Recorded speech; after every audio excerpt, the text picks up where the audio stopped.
राधे, जय श्री कृष्णा। सभी के लिए प्यार भरा बहुत बहुत बधाइयाँ स्वतंत्रता दिवस की। आइए आप हम सभी के मध्य में पुनः हम आए हैं। बहुत ही एक सुंदर अच्छा योग लेकर के पधारे हैं कि आपके जीवन में जो विवाहिक जीवन है, आपका जो गृहस्थ जीवन है, वो कैसा है। बंधुओं, यदि आपकी जन्म कुंडली ठीक है, अच्छे ब्राह्मण के द्वारा बनवाई गई है और वो उसके अंदर जो ग्रहों की जो पारदर्शिता है वो अच्छे ढंग से दर्शाई गई है, तो आप अपनी कुंडली को स्वयं जान सकते हैं कि आपकी कुंडली जो है उसमें जो ग्रह बैठे हैं वो आपको क्या क्या फल देने वाले हैं और क्या क्या उनके जो दुष्परिणाम हैं वो निकलने वाले हैं।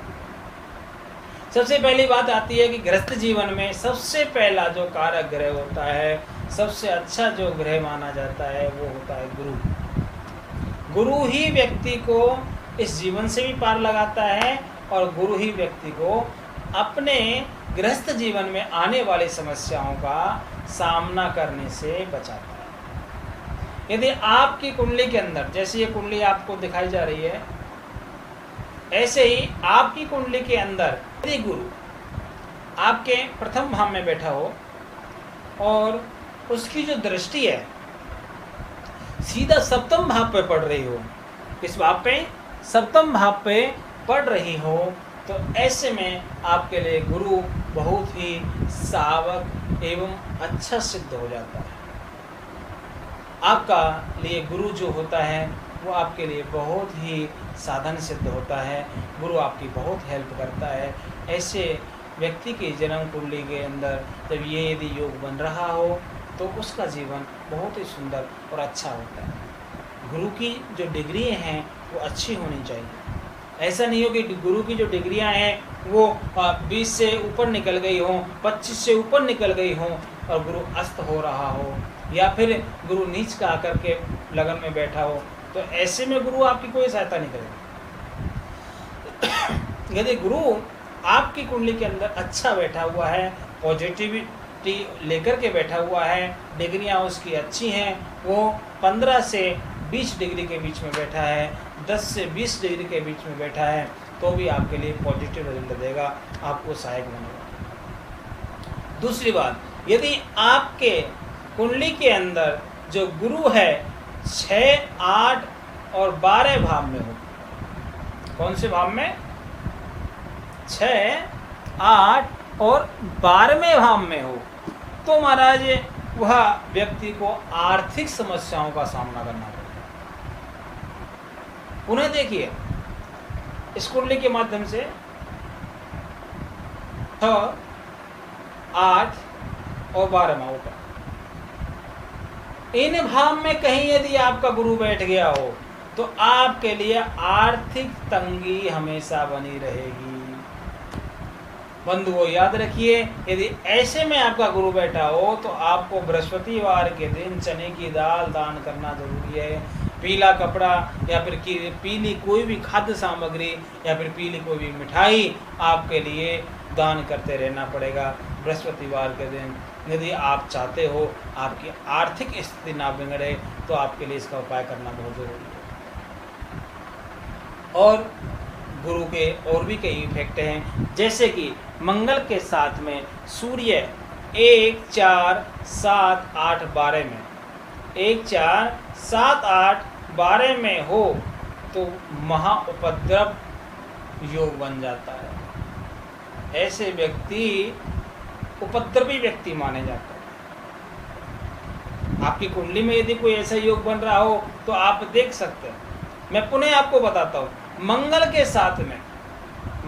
साथ में सूर्य 1, 4, 7, 8 और 12वें भाव में यदि बैठा हो तो ये ऐसा व्यक्ति कभी ना कभी कहीं ना कहीं किसी न किसी प्रकार से उपद्रव करते हुए रहता है। वह झगड़ा करता है, झगड़ालू प्रवृत्ति का इंसान होता है। इसलिए बंधु ध्यान रखें, यदि आपकी कुंडली में यदि ऐसा योग बन रहा हो तो वह जीवन में इस योग का सामना करने के लिए तैयार हो जाए, और सामना नहीं करना है तो सीधा का सीधा प्रभाव हनुमान जी की सेवा करें। और हनुमान जी की सेवा करते हुए यदि व्यक्ति हनुमान चालीसा का पाठ नित्य प्रतिदिन करता है तो उसके जीवन में इसका कोई इफेक्ट नहीं पड़ता। अगला जैसे बात है कि जीवन साथी की सरकारी नौकरी होगी या नहीं होगी, ये कैसे जाना। हमारा जो जीवन साथी है उसको हमारी कुंडली के हिसाब से हम जान सकते हैं कि उसकी सरकारी नौकरी होगी या नहीं होगी। वो हम कैसे जान सकते हैं, जैसे कि हमारे कुंडली के अंदर पता करें कि चौथे भाव में और सातवें भाव में, चौथे भाव में और सातवें भाव के अंदर सूर्य स्वराशि का हो या फिर उच्च राशि का हो, सूर्य मेष राशि का हो या फिर सिंह राशि का हो, मंगल एक मेष राशि का हो, वृश्चिक राशि का हो या फिर मकर राशि का हो। तो यदि ऐसा कोई योग बन रहा हो तो आपकी जो जीवन साथी है, यदि आप स्त्री हैं तो आपके पति नौकरी वाले मिलेंगे, यदि आप पुरुष हैं तो आपकी जो पत्नी है वो नौकरी वाली आपको मिलती। गुरु, जैसे कि दूसरा योग बनता है गुरु का, गुरु धनु राशि और मीन राशि दोनों स्वराशि मानी जाती है, गुरु की राशि मानी जाती है। इनका हो करके चौथे और सातवें भाव में, कौन से भाव में, चौथे या सातवें भाव में बैठ जाए तो भी आपकी जो जीवन संगिनी है या आपका जीवन साथी है वो नौकरी पैसे वाला मिलेगा, सरकारी नौकरी वाला मिलेगा।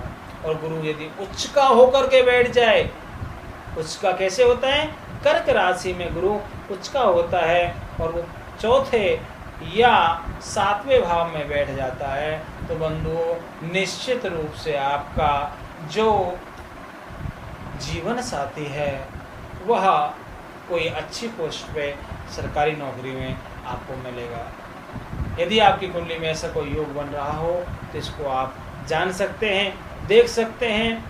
और दूसरी बात, बुध और शुक्र और शनि चौथे और भाव में इनकी युक्ति बन रही हो, बुध यदि मिथुन राशि का और कन्या राशि का होकर के बैठा हो, या फिर जो शुक्र है वृष राशि का, तुला राशि का या फिर मीन राशि का होकर के बैठा है, तो भी आपका जो पतिदेव या फिर आपकी जीवन संगिनी प्राइवेट नौकरी में ऊंचे पद पर मिलेंगे। और यदि शनि आपका 10वीं राशि, मकर राशि और 11वीं राशि कुंभ राशि का होकर के चौथे या सातवें हैं भाव में बैठा हो, और या फिर उच्च का होकर के, क्या उच्च का होकर के तुला राशि में शनि उच्च का होता है, तो तुला राशि का शनि होकर के और चौथे या सातवें भाव में बैठ जाता है, तो ऐसे व्यक्ति, ऐसे जातक की जो जीवन संगिनी या जीवन साथी अर्ध सरकारी नौकरी वाला या फिर वकील या फिर न्यायिक कोई भी कोर्ट संबंधी कार्य करने वाला मिलता है। यह योग मैंने आपको बताए हैं। यदि कोई और आपको परामर्श चाहिए तो आप नीचे कॉन्टैक्ट नंबर दिए हुए हैं, इन पर आप कॉन्टैक्ट कर सकते हो, फ़ोन कर सकते हो और ज़्यादा जानकारी आप अपनी कुंडली के माध्यम से जान सकते हो। यहीं पर वीडियो को विराम देते हैं। सभी के लिए राधे राधे, जय श्री कृष्णा, जय श्री श्याम।